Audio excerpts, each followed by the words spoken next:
이 땅에 살아가는 많은 사람들은 보통 사람으로 살아가려고 합니다.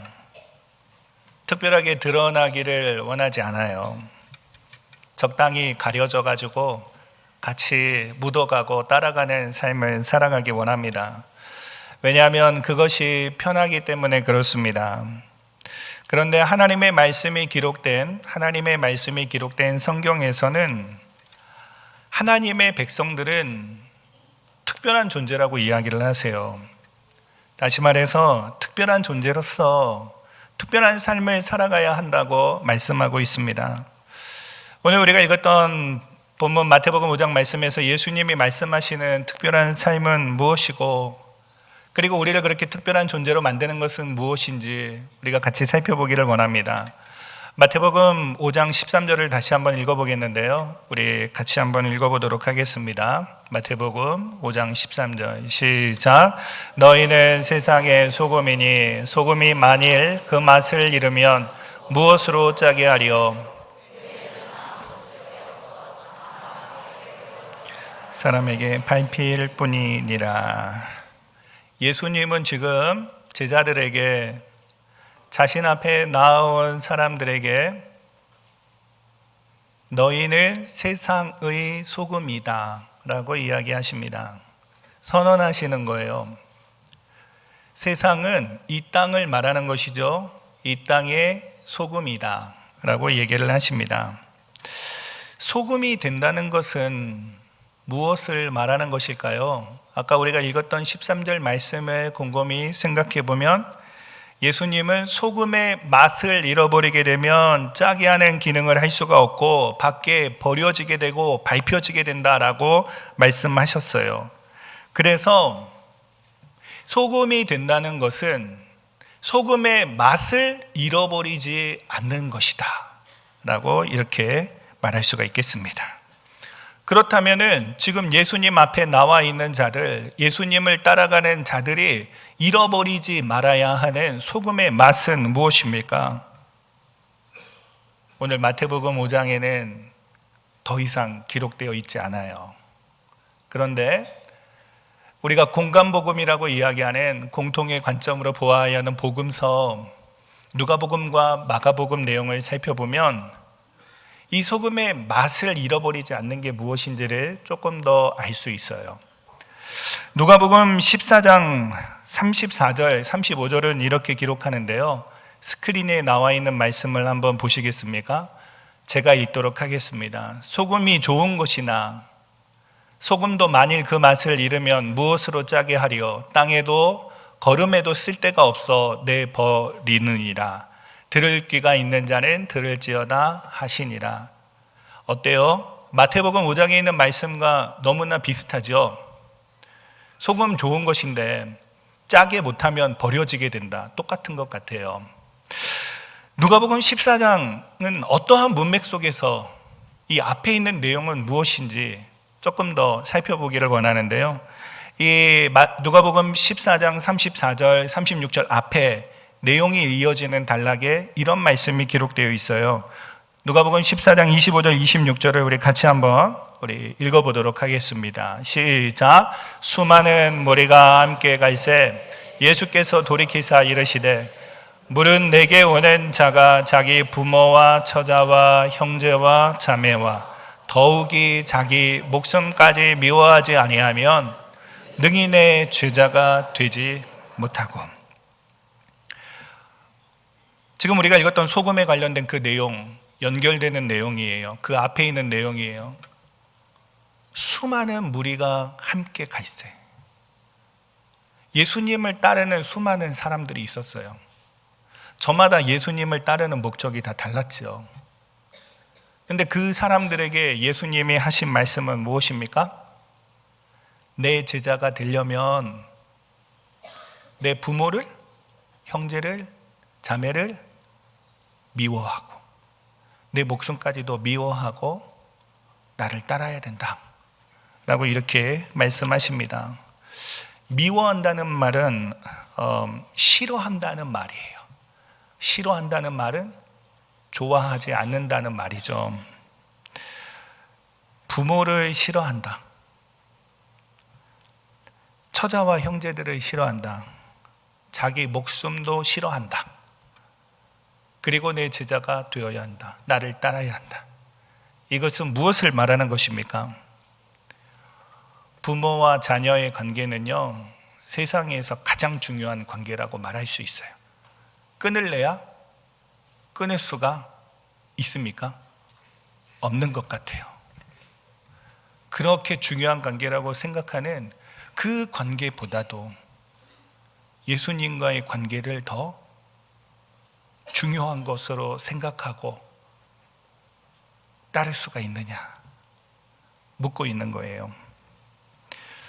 자기의 생명은 어떻습니까? 이 땅에 있는 사람들이 자기의 생명을 가장 소중하게 생각하잖아요. 그래서 몸을 잘 지키고 건강을 지키고 오래 살기 위해서 많은 노력들을 찾잖아요. 하잖아요. 그런데 그 자신에게 가장 소중하다고 생각하는 그 생명조차도 싫어하고 내어놓고 내려두고 뒤로 하고 중요하게 생각하지 않고 예수님을 따라갈 수 있느냐, 그 수많은 사람들에게 물어보신 거예요. 이거는 다른 말로 이야기하면 이렇게 얘기를 할 수가 있어요. 예수님 한 분만 바라보고 예수님 쫓을 수 있겠느냐. 이거는 다른 말로 얘기하면 뭐라고 표현할 수 있겠습니까? 내가 너희들의 주가 되는 게 맞냐? 주님이냐? 주인이냐? 다른 것들이 너희들의 주인이 아니라 내가 너희의 주인이냐? 이걸 묻고 있는 거예요. 이 제자들에게 예수님을 주로 고백하는 사람들의 모습이 어떠해야 하는지를 좀 더 구체적으로 33절에 이렇게 이야기를 하고 있습니다. 누가복음 14장 33절 우리 같이 한번 읽어볼까요? 시작. 이와 같이 너희 중에 누구든지 자기의 모든 소유를 버리지 아니하면 능히 내 제자가 되지 못하리라. 좀 더 구체적으로 어떻게 말씀하세요? 모든 소유까지 당신들이 의지하고 있는 그 모든 소유, 재산, 그것까지 싫어하고 뒤로 하고 버려두고 나를 쫓을 수 있느냐? 그 모든 것, 내가 의지하는 혈연관계, 나를 지탱시켜주는 그러한 나의 재산, 그 모든 것 다 내버려두고 예수님 쫓는다고 할지라도 예수님이 그 모든 것을 책임져 주신다는 것을 고백할 수 있느냐? 믿고 따라올 수 있느냐? 이 말씀하시고 난 이후에 소금 이야기 하신 거예요. 그러니까 소금의 맛을 잃어버리지 않는 것은 무엇입니까? 모든 것 다 뒤로 하고 예수님 따라가는 거예요. 다른 거 의지하는 게 아니라, 가족 의지하는 게 아니라 예수님 의지하고 살아가는 거예요. 이것이 바로 소금의 맛을 잃어버리지 않는 것입니다. 사랑하는 성도님 여러분, 오늘날 주님은 우리에게도 동일하게 이 마태복음 말씀을 통해서 말씀하고 계세요. 여러분들은 이 땅의 소금입니다. 그 맛을 잃어버리지 마십시오. 예수님을 의지하는 그 믿음, 모든 것 뒤로 하고 예수님 바라보며 나아가는 그 믿음 잃어버리지 마십시오. 돈보다 더 중요한 것이 예수님이십니다 라고 이렇게 말씀하고 계세요. 예수님을 따라가는 삶, 이렇게 예수님을 위해서 우리 모든 것을 포기하고 헌신하며 따라가는 삶은 구체적으로 어떻게 나타납니까?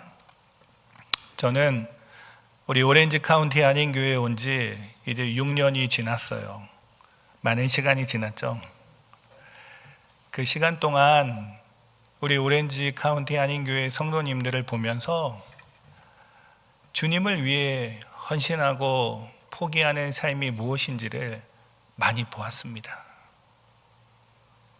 주의 교회를 위해서 자신의 시간과 물질을 아끼지 않고 섬기는 많은 분들을 보았고요. 그리고 하나님이 주신 은혜가 너무나도 크고 날 구원해 주신 그 감격이 너무나도 커서 힘에 지나도록 거리에 나가서 복음을 전하는 분들을 만났어요. 그리고 하나님이 날 살려주신 그 은혜 때문에 감사해서 양로원을 찾아가서 그 어르신들을 섬기고 같이 찬양하며 1년, 2년이 아닌 수년 동안 계속해서 그 사역을 감당하시는 분들을 만난 것입니다. 충분히 선교의 사역을 잘 감당하고 있지만 더욱더 하나님 앞에 나의 남은 생애를 선교 사역에 헌신하기 위해서 자신의 집을 정리하고 하나님 앞에 그렇게 선교적인 삶을 살아가기로 결단하는 모습들을 보았어요.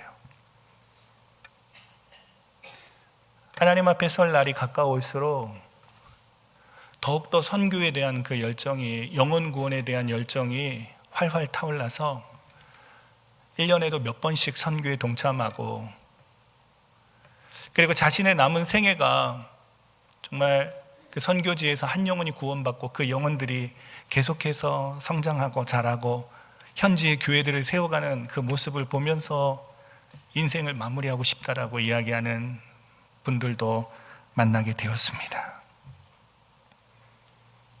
지금까지 그렇게 예수님을 나의 주님으로 고백하며 모든 것을 뒤로하고 따라갔던 그 믿음의 걸음들을 신실하게 계속해서 걸어가시게 되기를 축복합니다. 한 해 한 해 나이가 들어가고 기억력이 약해지고 몸이 쇠약해지는 그러한 상황이지만 주님을 위한 우리의 헌신은, 주님을 위해 우리가 포기하고 드리는 그 아낌없는 그 헌신은 더욱더 불타올라서 우리의 남은 모든 생애가 하나님 앞에 온전히 드려지는 귀한 이 소금의 맛을 내는 삶이 되기를 축복합니다. 우리가 지금까지는 누가복음을 통해서 소금의 맛이 무엇인지를 살펴보았는데요. 마가복음 9장 50절에는 이렇게 기록을 하고 있습니다. 마가복음 9장 50절을 우리 같이 한번 읽어볼까요? 마가복음 9장 50절 같이 읽겠습니다. 시작. 소금은 좋은 것이로되 만일 소금이 그 맛을 잃으면 무엇으로 이를 짜게 하리요? 너희 속에 소금을 두고 서로 화목하라 하시니라. 마가복음 9장에도 마태복음 5장에 나왔던 소금 이야기가 또 나오죠. 소금 좋은 것이다. 그런데 그 소금을 잃어버리면 맛을 낼 수가 없다. 그러면서 결론을 어떻게 내립니까? 너희 속에 소금을 두고 서로 화목하라. 그래서 이 마가복음 9장의 문맥에서 본다면 소금의 맛을 내는 것은 뭐라고 얘기를 할 수가 있겠어요? 서로 화목하는 거예요. 화목하는 거. 소금을 두고 화목하라고 얘기하는데 소금을 둔다라는 의미는 무엇일까요? 구약 성경의 내용을 통해서 두 가지 정도로 생각해 볼 수 있어요. 구약 성경에 보면은 이스라엘 백성들이, 하나님의 백성들이 하나님 앞에 제사를 드리되 하나님 앞에 예배드리는 삶으로 나아갈 때 제물을 드리잖아요. 양을 잡고 소를 잡잖아요. 그때 소금을 뿌렸어요. 그래서 신약 시대에 소금을 두고라는 이 의미, 소금을 가지고라는 이 의미는 여러분들이 그렇게 하나님 앞에 제사를 드리는 것처럼 여러분들이 하나님 앞에 드려지는 삶으로서 살아가며 여러분들이 화목해야 합니다 라는 의미로 해석을 할 수가 있어요. 그리고 또 한 가지로는 구약 성경의 소금은 여러 가지 다른 의미들이 있지만 중요한 게 하나님의 영원하신 언약, 변하지 않는 언약, 영원하신 말씀을 의미해요. 그래서 소금을 두고 서로 화목하라는 것은 여러분들 하나님 말씀 기억하고 영원하신 말씀, 변하지 않는 말씀 기억하고 말씀에 따라서 서로 화목하는 삶을 살아가십시오 라고 얘기하는 것으로 해석할 수 있어요. 그 두 개가 어떤 해석이든지 간에 우리에게 주는 메시지는 동일해요. 그것은 무엇이냐면 우리가 하나님 앞에 말씀 붙들고 살아가고 하나님 신실한 말씀, 변하지 않는 말씀 믿고 하나님 앞에 우리의 삶이 드려지는 그러한 거룩한 제사장적인 삶을 살아가면서 우리가 해야 할 일은 무엇입니까? 서로 화목하는 것입니다. 이 말씀의 의미는 변하지 않아요. 서로 화목한다는 것은 화평을 이루는 거예요. 평화를 이루는 거예요. 분쟁을 일으키는 게 아니라 서로 마음 편하게 사이좋게 지내는 거예요. 여러분 어떠세요? 이렇게 사이좋게 지내는 것이 화평을 이루는 것이 쉽습니까? 어렵습니까? 한번 여러분들 가정을 생각해 보세요. 가정 안에서 부부관계 혹은 자녀와의 관계 혹은 형제들 간의 관계 속에서 우리가 믿음으로 살아가면서 화평을 이루는 게 쉬운가요? 때로 우리 교회를 한번 생각해 보죠. 우리 교회 안에서 모임이나 단체나 동산이나 어느 곳이든지 되었든지 그 안에서 서로 화목함을 이루는 것이 쉽습니까? 화목함을 이루어 가고 계십니까? 일부 예배 때 이렇게 물어보니까 어떤 분이 아멘 그러시더라고요. 맞아요. 우리가 그 화목함을 이뤄가고 있어요. 그런데 그게 쉽지는 않은 것 같아요. 쉽지는 않아요. 왜 쉽지 않나요? 생각이 달라요. 그리고 살아온 삶의 배경도 달라요. 내가 이렇게 얘기하지만 그 의미대로 받아들여주지 않고 다른 의미로 받아들여주는 일들이 생기고 그리고 오해가 생기기도 해요. 오해가 생기면서 마음이 상해지기도 해요. 마음이 상하면 어떻게 됩니까? 그 사람이 하는 말이 곱게 들려지지 않고 그리고 계속해서 협조적이지 못한 이런 갈등이 생겨나게 되는 것이죠. 그런 상황 속에서 우리 오늘 이 말씀을 다시 받는 거예요. 마가복음 9장 50절에서는 소금을 두고 서로 화목하라. 자신의 감정과 자신의 이성은 도저히 화목할 수 없지만 소금을 두고 하나님의 영원하신 말씀 믿고 말씀에 의지해서 화목하라고 하니까 화목을 위한 액션을 취하는 삶으로 살아가라는 거예요. 그렇게 우리의 삶이 하나님 앞에 드려지는 제물이 되는 하나님 앞에 드려지는 삶이 되라는 이 말씀을 오늘 우리에게 주고 있는 것입니다. 세상 사람들은 그렇게 화목하며 살아가지 않잖아요. 자신의 이익을 위해서 자신의 주장을 굽히지 않아요.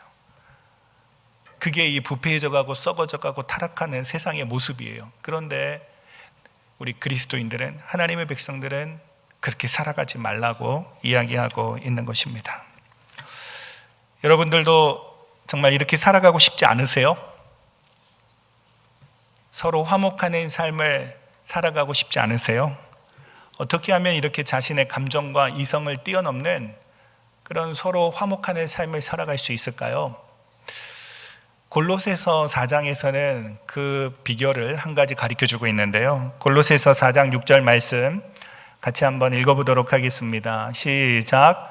너희 말을 항상 은혜 가운데서 소금으로 맛을 냄과 같이 하라. 그리하면 각 사람에게 마땅히 대답할 것을 알리라. 아멘. 골로새서에서는 소금 맛 내는 거를 무엇에 표현하고 있습니까? 항상 은혜스럽게 말하는 것으로 표현을 하고 있어요. 그렇기 때문에 우리가 정말로 화목함을 이루어가는 이 모습 속에서 우리가 기억해야 할 것은 무엇이냐면 말을 은혜스럽게 하는 것입니다. 이 은혜스러운 말은 무엇입니까?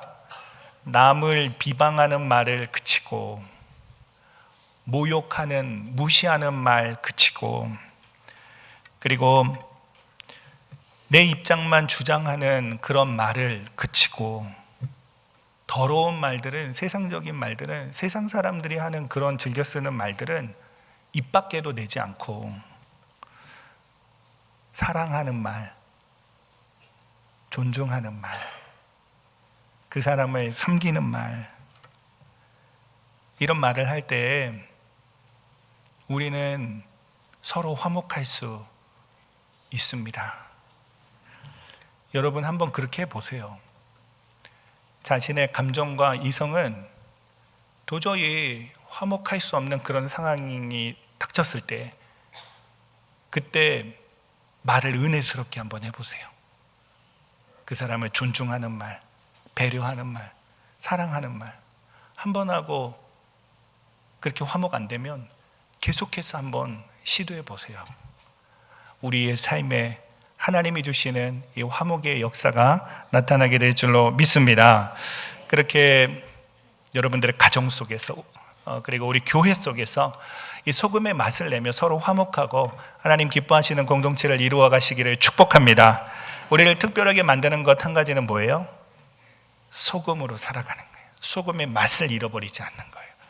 근데 오늘 우리가 읽었던 마태복음 5장에 보면은요, 우리가 특별하게 살아가는 삶의 모습을 한 가지 더 기록하고 있어요. 우리가 왜 특별한 존재인지를 한 가지 더 말씀해 주고 있어요. 마태복음 5장 14절에는 이렇게 기록하는데요, 5장 14절 말씀을 같이 한번 읽어보겠습니다. 시작.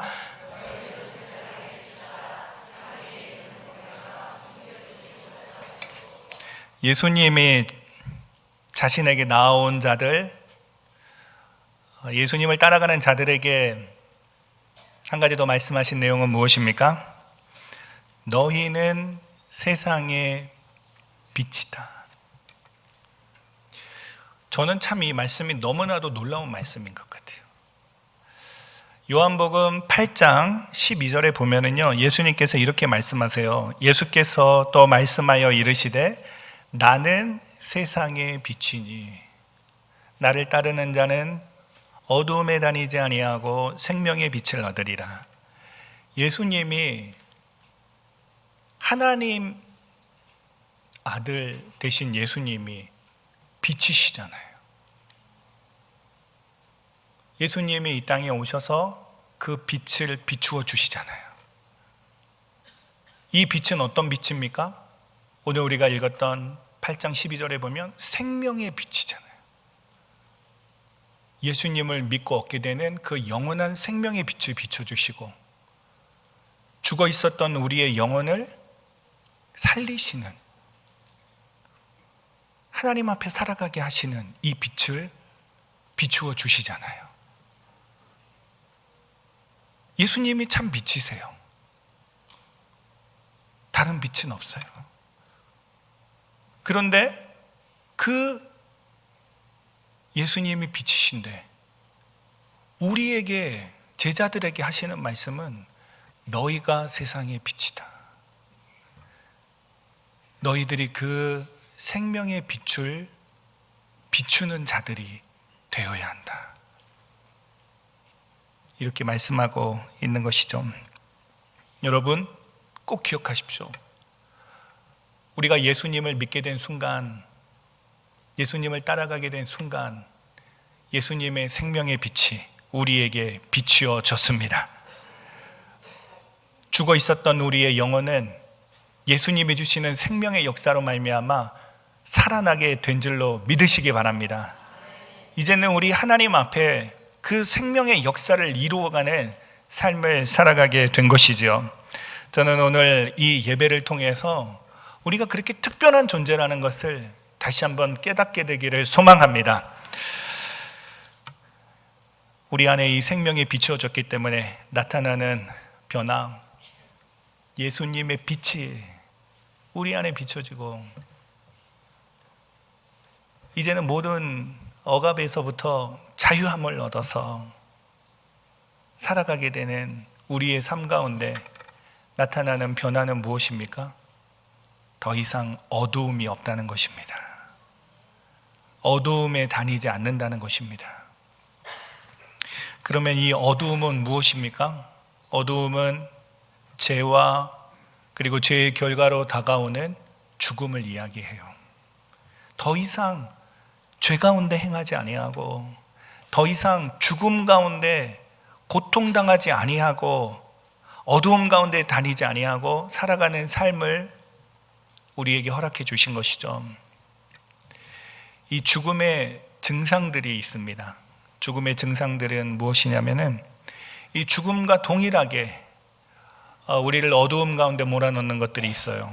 그것은 바로 근심, 그리고 걱정, 그리고 불안, 그리고 또 염려라고 이야기를 할 수 있습니다. 여러분, 근심 있는 사람 보세요. 그 사람에게 얼굴에 빛이 납니까? 빛이 안 나요. 항상 얼굴이 시무룩하고 그리고 얼굴이 어두워져 있어요. 걱정과 불안과 염려 가운데 있는 분들을 한번 보십시오. 그런 사람들도 얼굴에 빛이 나지 않습니다. 잠언 15장 13절에서는 이렇게 이야기를 해요. 우리 같이 한번 읽어볼까요? 잠언 15장 13절입니다. 시작. 마음의 즐거움은 얼굴을 빛나게 하여도 마음의 근심은 심령을 상하게. 마음의 근심으로 심령이 상하여지고 어두움 가운데 머물러 있고 계속해서 드는 생각은 절망과 좌절과 이 생각 가운데 결국에는 어떤 생각이 듭니까? 나는 이제 이 세상을 더 이상 살아갈 힘이 없어. 나에게 남겨진 것은 아무것도 없어. 죽음의 길로 가고 있는 거예요. 잠언 14장 30절 말씀은 이렇게 이야기를 하고 있어요. 우리 같이 한번 읽어볼까요? 14장 30절입니다. 시작. 평온한 마음은 육신의 생명이나 시기는 뼈를 썩게 하느니라. 시기하는 마음 때문에, 가지지 못한 것 때문에, 남 잘 되는 것 때문에, 비교하는 의식 때문에 그 뼈가 썩어 들어져 가서 먹는 것도 제대로 먹지 못하고 계속해서 죽어가는 그 죽음의 고통을 사서 느끼고 있는 이러한 모습을 기록하고 있습니다. 오늘 이 시간에 우리 각자 스스로 자신의 모습을 한번 돌아봤으면 좋겠습니다. 여러분들은 어떻습니까? 심령이 상하고 시기로 인해서 뼈가 썩어져 들어가고 정말 그 죽음의 고통을, 증상들을 느끼면서 살아가고 있지 않으십니까? 우리 주님은, 우리 예수님은 우리가 그런 상태에 있기를 원치 않으세요. 우리에게 생명의 빛을 비춰주시잖아요. 그리고 그 모든 어두움들이 사라지기를 원하십니다. 마태복음 11장 28절에는 이렇게 기록하고 있습니다. 같이 한번 읽어볼까요? 시작. 수고하고 무거운 짐진 자들아 다 내게로 오라. 내가 너희를 쉬게 하리라. 시편 55편 22절에는 이렇게 기록하지요. 같이 읽겠습니다. 내 짐을 여호와께 맡기라. 그가 너를 붙드시고 의인의 요동함을 영원히 허락하지 아니하시리로다. 아멘. 우리 주님이 원하시는 것이 분명하게 기록되어 있어요.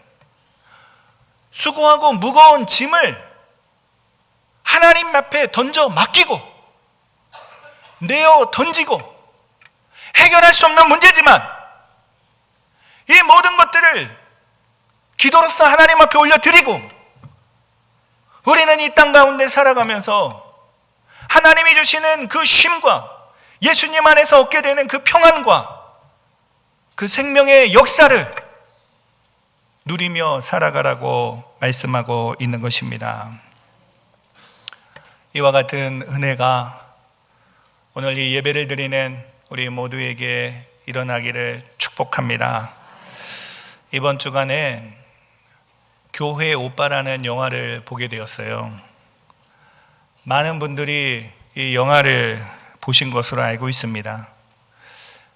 이 영화는 다큐멘터리예요. 실제 이야기를 영상으로 옮긴 거예요. 그 영상의 주인공은 이관희 집사님이라는 남자분이고, 그리고 그 가정의 이야기를 기록하고 있어요. 이관희 집사님은 어렸을 때부터 신앙생활을 잘했던 집사님인데 37살에 대장암 4기 판정을 받습니다. 그때가 자기의 딸이 태어난 지 이제 한 100일 정도 되는 그러한 시간이었대요. 참 얼마나 청천벽력 같은 이러한 소식입니까? 자기 딸이 이제 태어난 지 100일 됐는데 자신은 대장암 4기여서 앞으로 어떻게 될지를 모르는 그런 상황이 된 거예요. 본인도 많이 힘들었겠지만 이 소식을 알게 된 그 이관희 집사님의 어머님이 이 소식을 듣고 충격을 받고 그 극단적인 선택을 하게 됩니다. 어머니가 돌아가셨어요. 참 너무나 이해가 되어지지 않는 그런 상황 아닙니까? 그런데 거기에다가 시간이 지나고 나서 보니까 자기의 아내도 암이 걸렸다는 그런 소식을 들어요. 그때 이관희 집사님이 하나님 앞에 이렇게 기도했다고 합니다. 하나님, 이러다가 우리 가족 다 죽겠습니다. 하나님 살려주세요. 라는 이런 기도를 올려드렸대요. 얼마나 절박하고 얼마나 간절한 기도였겠습니까? 정말 자신이 암에 걸리고, 그리고 또 엄마가 그 소식을 듣고 돌아가시고, 그리고 또 자기 아내가 또 암에 걸렸다는 이 소식을 들으면서 정말로 누구한테도 얘기할 수 없어서 하나님 앞에만 매달리고 하나님 살려달라고 하는 그 기도가 제 마음 가운데 굉장히 간절한 기도로 다가왔어요. 외부적인 상황은 결코, 우리 이관희 집사님이 처했던 상황은 결코 평안할 수 없는 상황이었죠. 그렇지만 그 이관희 집사님은 하나님께 모든 것을 맡기고 하나님의 인도하심을 바라보고 기도하고 기다리면서 암투병을 해 나가기 시작합니다. 그리고 끝까지 입술로 하나님을 부인하지 않고 저주하지 않고, 그리고 끝까지 하나님이 주신 평안을 놓치지 않습니다. 오히려 우리 집사님을 만나는 사람마다 자신의 힘든 상황을 함께 나누고 간증하지만 자신을 붙들어 주시는 하나님의 은혜를 고백하고 자신을 일으켜 주시는 주님의 그 생명의 역사를 증거하며 소망을 주고 빛을 비추는 삶을 살아가다가 투병한 지 3년 만에 만 40세가 되어서 지난 2018년에 하나님의 부름을 받게 됩니다. 저는 이 영화를 보면서 많은 분들이 그랬겠지만 저도 참 많이 울었어요. 남 이야기 같지 않았어요. 저는 경기도 안양에서 자랐는데 그 집사님이 다녔던 교회가 경기도 안양에 있는 안양제일교회였어요. 저하고 나이 차이가 3살 정도 나는 분이더라고요. 제가 청년부 때 안양제일교회 가서 청년들하고 함께 교제하고 예배드리고 기도하고 복음 전하고 했던 그런 기억들이 났어요. 아마 그 이관희 집사님과 한 번은 같은 곳에서 예배드리지 않았을까, 얼굴은 몰랐어도 하는 그런 생각이 들었어요. 그런데 먼저 그렇게 신실한 믿음을 가지고 그 믿음을 지키고 하나님의 부름을 받았던 그 집사님을 생각하면서 정말 아끼는 사람이, 아끼는 동생이 먼저 주님 품 안으로 떠나갔다는 그런 생각이 들었습니다. 정말 안타까운 일이죠. 그런데 우리 주변에는요,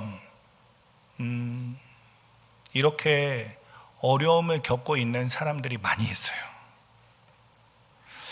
이 교회 오빠 제목이 좀 이상하죠. 그런데 그 영어 타이틀 제목은 뭔지 아십니까? A Job who is near us.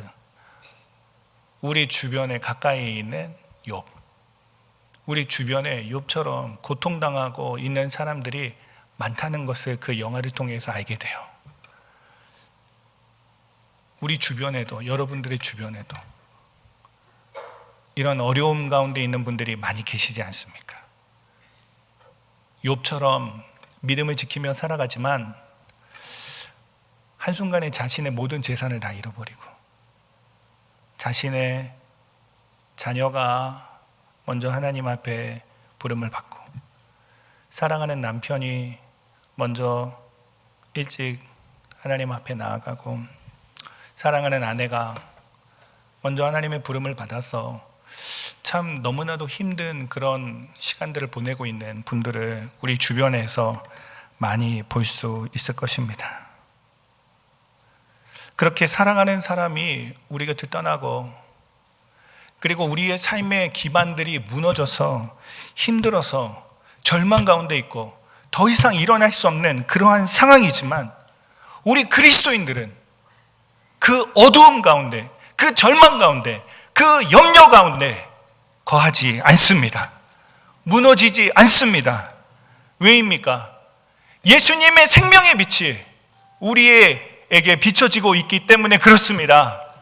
우리의 영혼을 다시 한번 회복시키시고 살리시고 다시 한번 힘을 주시는 하나님의 역사가 우리의 삶 가운데 나타나기 때문에 그렇습니다. 우리가 사랑하는 사람을 먼저 떠나보내지만 믿음 가운데 우리가 다시 만날 날이 있음을 기억하면서 이 땅 가운데의 삶을 다시 한번 주님 앞에 살아가는 결단들이 일어나기 때문에 더 이상 어두움 가운데, 좌절 가운데, 절망 가운데, 염려 가운데 머물러 있지 않게 되는 것입니다. 오히려 그런 상황 속에서도, 무너질 것 같은 그 어두움 같은 그런 상황 속에서도 이간희 집사님이 걸어가셨던 그 믿음의 길처럼 주님의 빛을 비추고 옳은 행실로 하나님 앞에 영광을 돌리는 삶을 살아가게 되는 것이죠. 예수님이 제자들을 그렇게 부르셨고 우리들을 그렇게 부르십니다. 여러분들은 세상의 빛입니다. 더 이상 어두움 가운데 다니지 마시고 빛 가운데로 나아가서 하나님이 주시는, 예수님이 주시는 그 생명과 평안을 누리는 여러분들의 삶이 되기를 축복합니다. 그렇게 우리가 소금으로 살아갈 때, 빛으로 살아갈 때 우리는 이 땅 가운데 특별한 존재로 살아가게 되는 것입니다.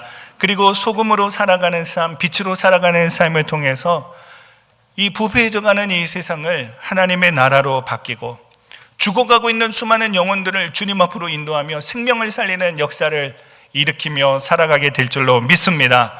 미국 땅에 와서 이민자의 삶을 살아가며 참 우리 자신이 보잘것없이 그렇게 느껴질 때마다 나를 특별하게 부르시고 우리를 특별하게 부르시고 특별한 존재로 살아가게 하시는 하나님의 역사 가운데 승리하게 되기를 소망합니다. 기도하겠습니다. 하나님 아버지, 오늘 우리가 말씀을 통하여서 우리가 이 땅의 소금으로 부름받았다는 것을 다시 한번 가슴에 새깁니다.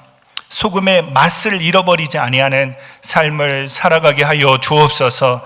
주님을 위하여 모든 것을 뒤로하고 주님만이, 예수님만이 나의 구원자 되심을 고백하는 이 믿음의 삶을 계속 살아갈 수 있도록 은혜를 베풀어 주시옵소서. 무엇보다도 우리의 삶 가운데 정말로 그 선한 영향력을 끼치며 서로 화목해하는 이 은혜의 역사가 가정들마다, 우리 교회들마다 일어나게 하여 주셔서 우리가 이 땅에서 천국의 삶을 누리며 살아갈 수 있도록 인도하여 주시옵소서. 주님은 우리에게 다시 한번 말씀해 주셨습니다. 우리는 세상의 빛입니다. 하나님이 이 시간에 우리 성도님들 마음 가운데 있는 모든 어두움들을 물리쳐 주시옵소서. 모든 세상적인 근심과 염려와 불안과 이 모든 것들이 사라지게 하여 주시고 하나님이 주시는 그 생명의 역사 가운데 날마다 감사하며 찬양하며 살아갈 수 있도록 인도하여 주시옵소서. 예수님의 이름으로 기도합니다.